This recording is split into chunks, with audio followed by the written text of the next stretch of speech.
ଗିରି ଦୁର୍ଗ ପ୍ରାଚୀର ଜୀର୍ଣ୍ଣ ଦୁଆରେ ବସି ଡାକେତାନ୍ତ୍ରିକ ମନ୍ତ୍ର ସାଧନେ ଜାଗ୍ରତ ପୁରବାସୀ।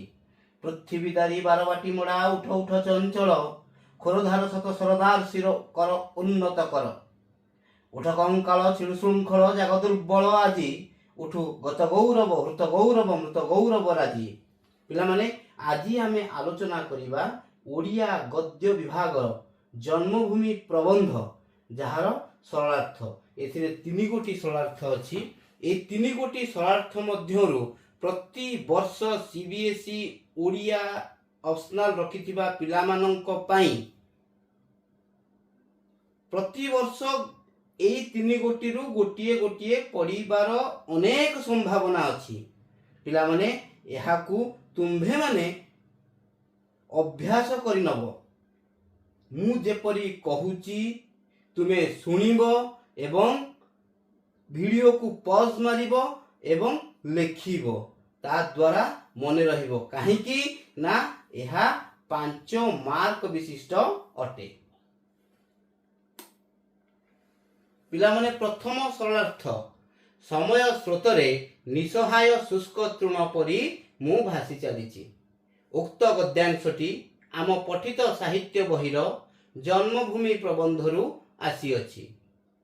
ଜନ୍ମଭୂମି ପ୍ରବନ୍ଧଟି ଲେଖକ କୃଷ୍ଣଚନ୍ଦ୍ର ପାଣିଗ୍ରାହୀଙ୍କ ଦ୍ୱାରା ରଚିତ ଏବଂ ପ୍ରବନ୍ଧ ମାନସର ଅଂଶ ବିଶେଷ। ଏଠାରେ ଲେଖକ ତାଙ୍କର ପିଲାଦିନର କଥା ସ୍ମରଣ କରିବା ସହିତ ବର୍ତ୍ତମାନର ମାନସିକ ଯନ୍ତ୍ରଣାକୁ ପ୍ରକାଶ କରିଛନ୍ତି। ଲେଖକ କୃଷ୍ଣଚନ୍ଦ୍ର ପାଣିଗ୍ରାହୀ ମୟୂରଭଞ୍ଜ ଜିଲ୍ଲାର ଖିଚିଂଠାରେ ଜନ୍ମଗ୍ରହଣ କରିଥିଲେ। ତାଙ୍କର ଜନ୍ମଭୂମି ଏକାଧାରାରେ ତାଙ୍କ ନିମନ୍ତେ ଶିକ୍ଷୟିତ୍ରୀ ଏବଂ ଧାତ୍ରୀ ଥିଲା। ତାଙ୍କ ଜନ୍ମଭୂମିର ଶାକ ଓ ତଣ୍ଡୁଳ ଖାଇ ସେ ଛୋଟରୁ ବଡ଼ ହୋଇଥିଲେ। ଶିକ୍ଷା ଗ୍ରହଣ ପରେ ସେ ଅଧ୍ୟାପକ ହୋଇପାରିଥିଲେ। କିନ୍ତୁ ପୁନଶ୍ଚ ଜନ୍ମଭୂମିକୁ ଫେରିବା, ଜନ୍ମଭୂମିର ଲୋକମାନଙ୍କ ସହିତ ମିଶିବା ଏବଂ ସେମାନଙ୍କ ସହିତ ବସି କଥା ହେବା ଆଉ ସମ୍ଭବପର ହୋଇପାରୁନାହିଁ। ଜନ୍ମଭୂମିକୁ ଫେରିଯିବା ପାଇଁ ସେ ତାଙ୍କର ନୈତିକ ସାହସକୁ ହରାଇ ବସିଛନ୍ତି। ଏଠାରେ ଦୁଃଖର ସହ ଲେଖକ ନିଜକୁ ନିଃସହାୟ ଏବଂ ଅସମର୍ଥ ହୋଇଥିବାର ବାର୍ତ୍ତା ଜନ୍ମଭୂମି ପ୍ରବନ୍ଧ ମାଧ୍ୟମରେ ଦେଇଛନ୍ତି। ପିଲାମାନେ ପ୍ରବନ୍ଧ ମାନସ, ଯାହା ତଳେ କି ମୁଁ ପେନସିଲ ମାର୍କ କରିଛି, ଜନ୍ମଭୂମି ଯାହା ତଳେ କି ପେନସିଲ ମାର୍କ କରିଛି ଏବଂ ଜନ୍ମଭୂମିକୁ ଫେରିଯିବା ପାଇଁ ସେ ତାଙ୍କର ନୈତିକ ସାହସକୁ ହରାଇ ବସିଛନ୍ତି, ତାହା ତଳେ ମଧ୍ୟ ପେନସିଲ ମାର୍କ କରିଛି। ଏଠାରେ ଦୁଃଖର ସହ ଲେଖକ ନିଜକୁ ନିଃସହାୟ ଏବଂ ଅସମର୍ଥ ହୋଇଥିବାର ବାର୍ତ୍ତା ଜନ୍ମଭୂମି ପ୍ରବନ୍ଧ ମାଧ୍ୟମରେ ଦେଇଛନ୍ତି। ଦୁଃଖର ସହ ଲେଖକ ନିଜକୁ ନିଃସହାୟ ଏବଂ ଅସମର୍ଥ ହୋଇଥିବାର ବାର୍ତ୍ତା ଜନ୍ମଭୂମି ପ୍ରବନ୍ଧ ମାଧ୍ୟମରେ ଦେଇଛନ୍ତି, ଯାହା ତଳେ କି ମୁଁ ପେନସିଲ ମାର୍କ କରିଛି। ପିଲାମାନେ ଏହା ହେଉଛି 5 ମାର୍କର ବିଶିଷ୍ଟ। ଯଦି ତୁମେମାନେ ତୁମ ପରୀକ୍ଷାରେ ଏହିପରି ଲେଖିପାରିଲ 5 ମାର୍କରୁ ଗୋଟିଏ ମାର୍କ ମଧ୍ୟ କଟିବ ନାହିଁ। କାହିଁକି ନା CBSE ବୋର୍ଡର ହିସାବରେ ଉକ୍ତ ଗଦ୍ୟାଂଶଟି ଠାରୁ ଆରମ୍ଭ କରି ପ୍ରକାଶ କରିଛନ୍ତି ପର୍ଯ୍ୟନ୍ତ 1 ମାର୍କ, ଯାହା ବର୍ଣ୍ଣନା କରାଗଲା ତାହା ହେଉଛି 3 ମାର୍କ। ଏଠାରେ ଦୁଃଖର ସହ ଲେଖକ ନିଜକୁ ଠାରୁ ଆରମ୍ଭ କରି ପ୍ରବନ୍ଧ ମାଧ୍ୟମରେ ଦେଇଛନ୍ତି, ଏହା 1 ମାର୍କ। 5 ମାର୍କରୁ 5 ମାର୍କ ତୁମକୁ ମିଳିବ। ମୁଁ ଏତେ ପରିଶ୍ରମ କରିବାର କାରଣ ହେଉଛି ଯେ 80ରୁ 80 ପ୍ରତ୍ୟେକଟି ଓଡ଼ିଆ ଅପସନାଲ ରଖିଥିବା ଓଡ଼ିଆ ପିଲାମାନଙ୍କ ପାଇଁ ଏହା ଚୟନମୂଳକ ନୁହେଁ, ଏହା ବାଧ୍ୟତାମୂଳକ। ତୁମେମାନେ ହିଁ ଆଉ ସମସ୍ତଙ୍କୁ କହିବ ଯେ ଓଡ଼ିଆରେ ମାର୍କ 80ରୁ 80 ରଖିବା ଅତ୍ୟନ୍ତ ସହଜ। କାହିଁକି ନା କଷ୍ଟ ହୋଇଥିଲେ ମଧ୍ୟ ଏହା ଆମର ମାତୃଭାଷା। ଠିକ ଅଛି ପିଲାମାନେ, ଆମେ ନେକ୍ସଟ ସରଳାର୍ଥକୁ ଯିବା। ଏହା ମଧ୍ୟ ତାଙ୍କର କୃତକର୍ମର ପରିଣାମ। ଉକ୍ତ ଗଦ୍ୟାଂଶଟି ଆମ ପଠିତ ସାହିତ୍ୟ ବହିର ଜନ୍ମଭୂମି ପ୍ରବନ୍ଧରୁ ଆସିଅଛି। ଯାହାକି ପ୍ରାବନ୍ଧିକ କୃଷ୍ଣଚନ୍ଦ୍ର ପାଣିଗ୍ରାହୀଙ୍କ ଦ୍ୱାରା ରଚିତ ଏବଂ ପ୍ରବନ୍ଧ ମାନସର ଅଂଶବିଶେଷ। ଏଠାରେ ଲେଖକ ଭଗବାନ କୃଷ୍ଣଙ୍କର ତାଙ୍କର ଜନ୍ମଭୂମି ଗୋପପୁର ପ୍ରତି ଅବହେଳା ଏବଂ ଅବିଚାରର ଭୟଙ୍କର ପରିଣାମକୁ ଆଲୋକପାତ କରିଛନ୍ତି। ଭଗବାନ କୃଷ୍ଣ ଗୋପପୁରର ପାଣି ପବନରେ ଛୋଟରୁ ବଡ଼ ହୋଇଥିଲେ। ନନ୍ଦ ଏବଂ ଯଶୋଦାଙ୍କର ବାତ୍ସଲ୍ୟ ପ୍ରେମ, ଗୋପୀମାନଙ୍କର ସଙ୍ଗ ଏବଂ ପ୍ରେମମୟୀ ରାଧାଙ୍କର ପ୍ରେମ ତାଙ୍କ ଶିଶୁ ଜୀବନରେ ଖୁସି ଆଣି ଦେଇଥିଲା। 3 ଦିନକୁ କଣ୍ଟ କରି ସେ ଗୋପପୁର ଛାଡ଼ି ଚାଲି ଯାଇଥିଲେ। ଦ୍ୱାରିକାର ଅପୂର୍ବ ବିଭବ, ଐଶ୍ୱର୍ଯ୍ୟ ସହିତ ଅଷ୍ଟପାଟବଂଶୀଙ୍କର ସଙ୍ଗ ତାଙ୍କ ଜୀବନରେ ରାଜକୀୟ ସୁଖ ଭରି ଦେଇଥିଲା। ଅନେକ ପୁତ୍ର ଏବଂ କନ୍ୟାଙ୍କର ସେ ଅଧିକାରୀ ହୋଇପାରିଥିଲେ। ଶେଷରେ ତାଙ୍କର ରାଜପ୍ରସାଦ ଜଳମଗ୍ନ ହୋଇଗଲା। ତାଙ୍କର ବଂଶଜ ନିଶା ସେବନ ପୂର୍ବକ ପ୍ରଭାସ ତୀର୍ଥର ଏରକାର ବନରେ ପରସ୍ପରକୁ ନିଧନ କରିଥିଲେ। ଶେଷରେ ସବୁ ହରାଇ ସେ ଯେତେବେଳେ ଶିଆଳି ଦୋଳିରେ ବିଶ୍ରାମଗତ ଥିଲେ ସେତେବେଳେ ବ୍ୟାଧର ସ୍ୱରାଘାତରେ ମୃତ୍ୟୁବରଣ କରିଥିଲେ।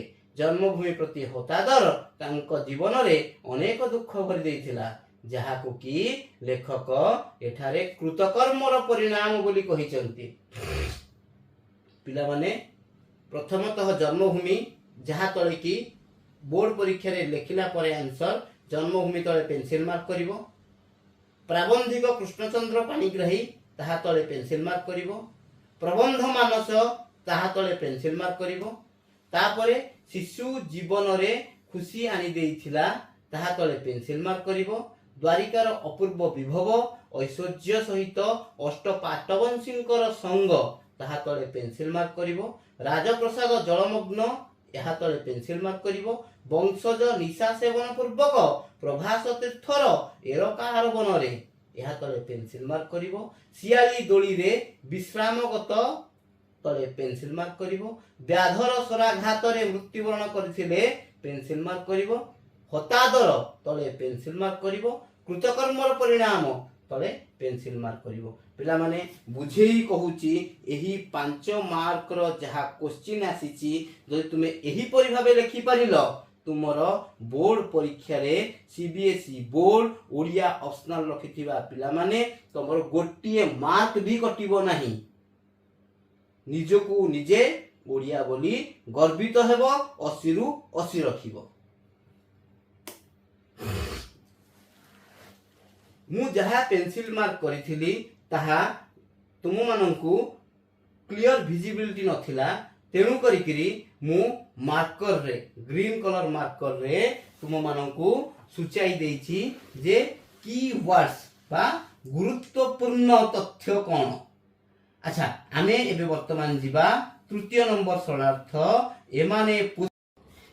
ଏମାନେ ପୁଷ୍ପିତ ପଳାଶ ବନରେ ଦେଖନ୍ତି ବିଦ୍ରୋହର ବହ୍ନି, ସ୍ଥଳପଦ୍ମରେ ଦେଖନ୍ତି ଆହବର ରକ୍ତ ଓ ଆନତ କୃଷ୍ଣଚୂଡ଼ାରେ ଦେଖନ୍ତି ଅନାଗତ ଯୁଗ ରକ୍ତ କେତନ। ଉକ୍ତ ଗଦ୍ୟାଂଶଟି ଆମ ପଠିତ ସାହିତ୍ୟ ବହିର ଜନ୍ମଭୂମି ପ୍ରବନ୍ଧ, ଯାହାକି ପ୍ରବନ୍ଧ ମାନସର ଅଂଶବିଶେଷରୁ ଆସିଅଛି। ଏଠାରେ ଲେଖକ କୃଷ୍ଣଚନ୍ଦ୍ର ପାଣିଗ୍ରାହୀ ତାଙ୍କ ଜନ୍ମଭୂମିର ଅର୍ଦ୍ଧଶିକ୍ଷିତ ଯୁବକମାନଙ୍କର ଘୃଣ୍ୟ ରାଜନୀତିର ଆଶ୍ରୟ ସମ୍ପର୍କରେ ବର୍ଣ୍ଣନା କରିଛନ୍ତି। ଆଜିର ଅର୍ଦ୍ଧଶିକ୍ଷିତ ଯୁବକମାନେ ଗ୍ରାମର କୁଶ୍ଚିତ ରାଜନୀତିର ଆଶ୍ରୟ ନେଇଛନ୍ତି। ଆଗରୁ ଥିବା ଏକ ପରିବାରର ନୀତି ଆଉ ଦେଖାଯାଉ ନାହିଁ।